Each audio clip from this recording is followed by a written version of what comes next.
আসসালামু আলাইকুম, কেমন আছেন সবাই? আশা করছি সবাই ভালো আছেন। আমি আল্লাহর রহমতে অনেক ভালো আছি।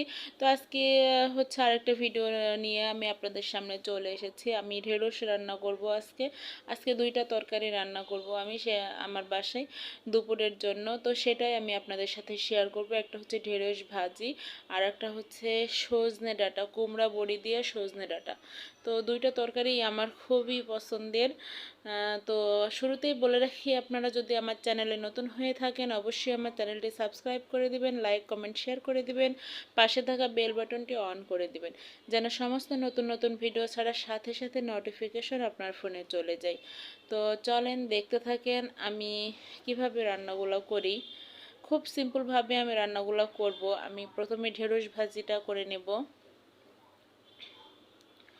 তো কড়াইয়ে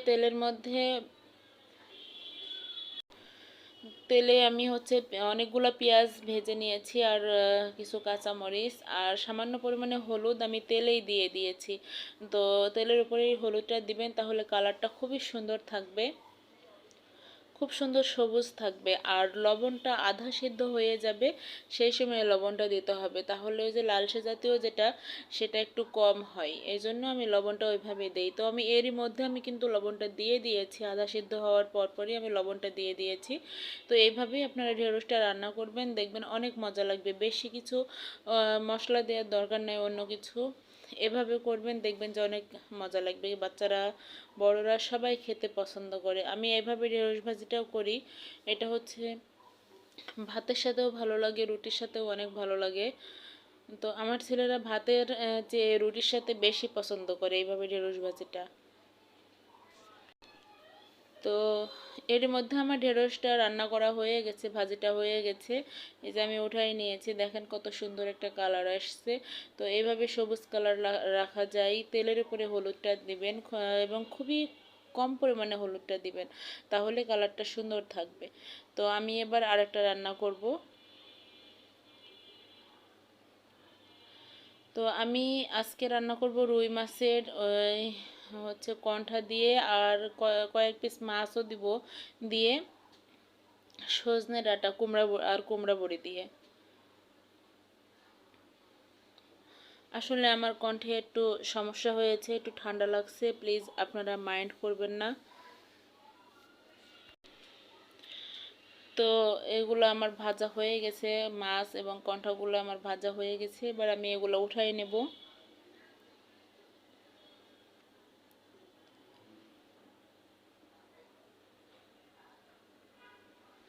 উঠাতে গিয়ে পড়ে যাচ্ছে, এই জন্য আমার একটু দেরি হচ্ছে। তো ওই তেলের মধ্যেই আমি কুমড়া বড়িগুলো ভেজে নেব।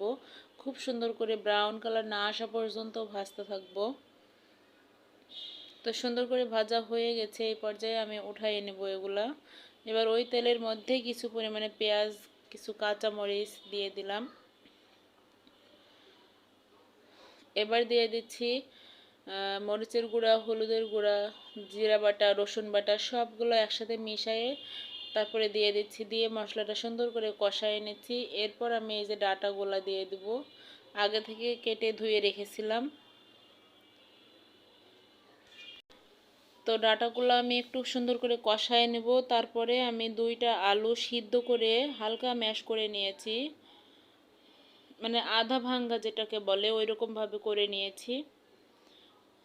এবার সবগুলো একসাথে সুন্দর করে কষিয়ে নেব।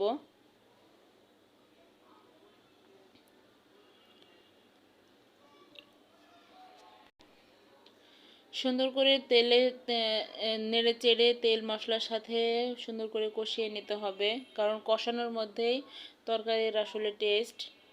তো আমি অল্প একটু পানি দিয়ে আবার একটু কষাই নিলাম।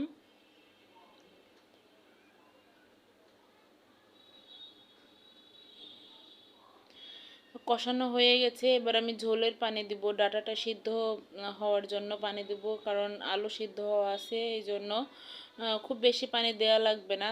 এরপরে আমি বড়িগুলা দিয়ে দিলাম, আর সাথে মাছগুলাও দিয়ে দিলাম।